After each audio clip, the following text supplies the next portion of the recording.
नमस्कार, VNM studio से मैं सोनल भारद्वाज आप सभी का स्वागत करती हूं। तो चलिए आइए देखते हैं उत्तर प्रदेश से जुड़ी हुई खबरें। उत्तर प्रदेश के उन्नाव के सफीपुर कोतवाली क्षेत्र के उनवा गांव निवासी मुश्तरी की पत्नी स्वर्गीय अबरार का शव घर में ही चारपाई पर पड़ा हुआ मिला। घटना की सूचना पाकर मौके पर पुलिस पहुंची और जांच पड़ताल में मुंह और नाक से खून निकल रहा था। गला घोंटकर बुजुर्ग महिला की हत्या करने की आशंका जताई जा रही है। वृद्धा के 2 पुत्र गोवा में रहते हैं, वहीं एक सौतेला बेटा 30 मीटर दूर मकान में रहता है। जांच के दौरान खोजी कुत्ता बुजुर्ग महिला के घर से निकलकर सौतेले बेटे के घर तक पहुंचकर रुक गया। इसी आधार पर पुलिस आगे की जांच कर रही है। आज दिनांक 11/9/21 को सुबह थाना सफीपुर के ग्राम उनवा से सूचना प्राप्त हुई कि एक बुजुर्ग महिला की गला दबाकर हत्या कर दी गई है, जिस पर field unit, tag squad team और थाना स्थानीय की पुलिस मौके पर पहुंची। घटनास्थल की गहराई से छानबीन की गई। मृतका की बेटी के द्वारा दी गई तहरीर के आधार पर मुकदमा अपराध संख्या 368/21 धारा 302 बनाम अज्ञात दर्ज कर ली गई है। आगे की कार्रवाई नियमानुसार की जाए।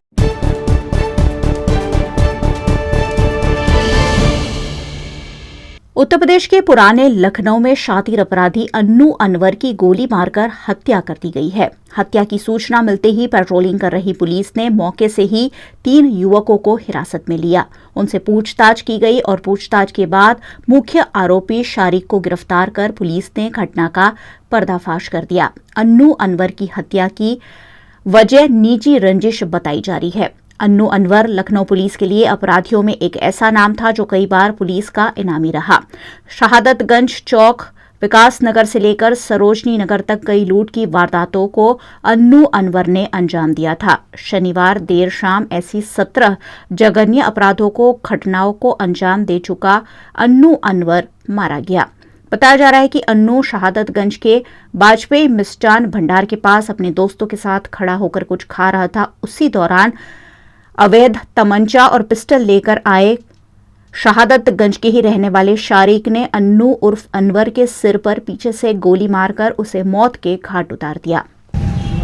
अन्नू उर्फ अनवर जो चौपटिया शहादतगंज के रहने वाले थे, यहाँ वाजपेयी मिष्ठान भंडार के पास कुछ खाने पीने आए थे, किसी काम से आए थे। लगभग 8 बजे के आसपास इनका किन्हीं व्यक्तियों के साथ विवाद हुआ है। उन्हें प्रथम दृष्टया उन्हें गंभीर घाव दिखाई दे रहा है। उनका ट्रॉमा सेंटर भेजा गया है। मौके से 3 व्यक्तियों को हिरासत में लिया गया है और उनसे पूछताछ की जा रही है। इसके संबंध में विस्तृत रूप से बताया जाएगा। जो जिनको गोली लगी है वो थाना शहादतगंज के हिस्ट्री सीटर बताएंगे।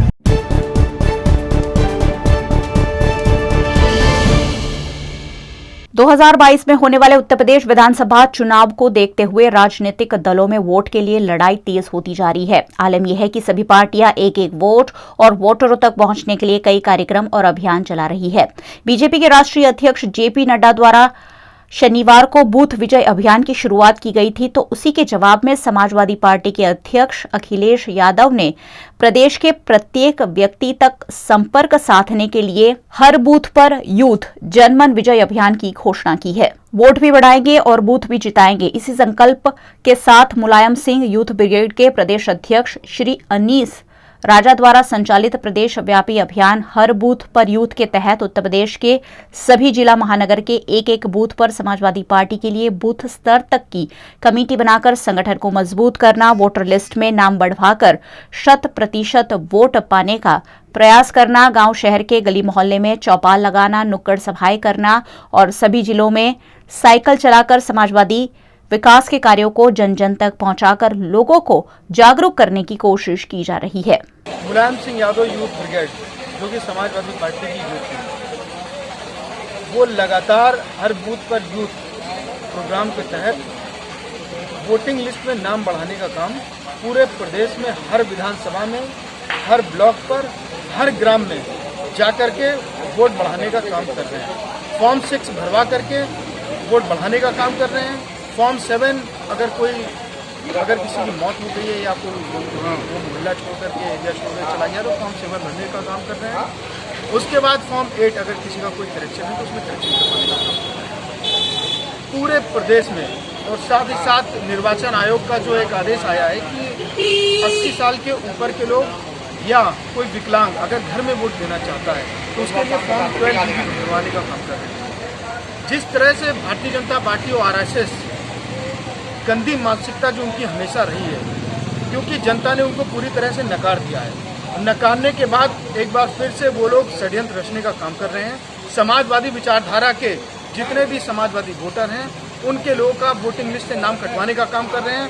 वोटिंग लिस्ट से भारतीय जनता पार्टी के लोगों का नाम बढ़वाने का काम कर रहे हैं। और उसी के साथ साथ अगर समाजवादी पार्टी के विचारधारा के लोगों का वोटिंग लिस्ट में अगर 100 मीटर की दूरी पर अगर उनका नाम है तो उसको लगभग 1 किलोमीटर 2 किलोमीटर ट्रांसफर करने का भी काम कर रहे हैं। इस तरह से गंदी मानसिकता का परिचय भारतीय जनता पार्टी और RSS के लोग दे रहे हैं, जिनके खिलाफ पूरी संघर्ष के साथ मोर्चा खोलते हुए मुलायम सिंह यूथ ब्रिगेड ने ये प्रोग्राम बनाया है कि हर बूथ पर यूथ प्रोग्राम के तहत पूरे प्रदेश में हर विधानसभा, हर ब्लॉक, हर ग्राम में जाकर के वोटिंग लिस्ट में बढ़ाने का काम किया जा रहा है। वोटिंग लिस्ट को काम चेक किया जा रहा है, जिसका नाम नहीं उसका बढ़ाया जा रहा है, जिसका कटना उसका कटना काम किया जा रहा है। और उसके साथ साथ मुलायम सिंह यूथ ब्रिगेड ने पूरी तरह से ये प्रण लिया है कि सड़क से लेकर के सदन तक की जिस तरह से समाजवादी पार्टी लड़ाई लड़ने का काम कर रही है और मुलायम सिंह यूथ ब्रिगेड भी लगातार उस लड़ाई में पूरे सहयोग करते हुए सड़कों पर लड़ाई लड़ने का काम कर रहा है।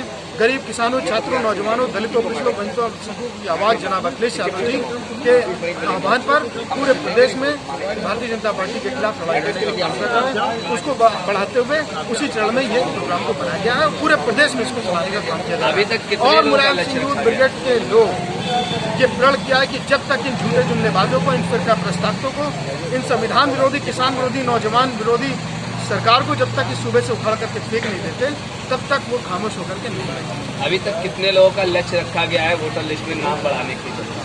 हर जिले से कम जो एक सप्ताह का प्रोग्राम ये चल रहा है, 7 से लेकर के लगभग 9 दिन का है। 7 तारीख से लेकर के 15 तारीख तक ये प्रोग्राम बनाया गया है।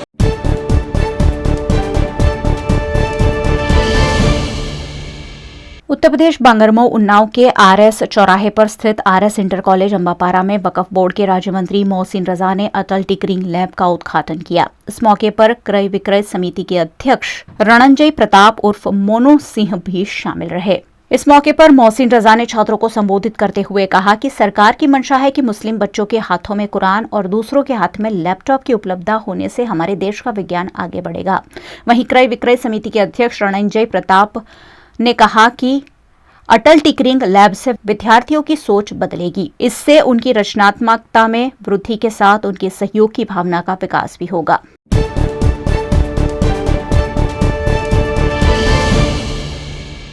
उत्तर प्रदेश के यूपी के बलिया में समाजवादी पार्टी के कद्दावर नेता और पूर्व मंत्री अंबिका चौधरी के चचेरे भाई सतीश चौधरी उर्फ नागा चौधरी ने समाजवादी पार्टी का दामन छोड़कर आम आदमी पार्टी की सदस्यता ली है। नागा चौधरी ने कैमरे पर एक बड़ा बयान दिया और कहा कि पार्टी ने टिकट दिया तो अंबिका चौधरी के खिलाफ भी चुनाव लड़ेंगे। वैसे चंद सेकंड में उन्होंने अपना बयान पलट भी दिया। सतीश कुमार चौधरी, नागा चौधरी। अच्छा, आज कैसा प्रेस वार्ता किए हैं यहाँ पे? आम आदमी पार्टी ज्वाइन करने के लिए। अच्छा, माननीय अरविंद केजरीवाल और मनीष सिसोदिया जी जो शिक्षा मंत्री दिल्ली सरकार हैं, डॉक्टर संजय सिंह राज्यसभा सांसद, इन लोगों के नीतियों के या जो लोगों का जो योजनाएं हैं उसको देख करके मुझे लगा कि पार्टी ज्वाइन करना चाहिए। हमारे इस पार्टी के जो माननीय लोग हैं उन लोगों का जो आदेश होगा, निर्देश होगा, अच्छा किया जाएगा।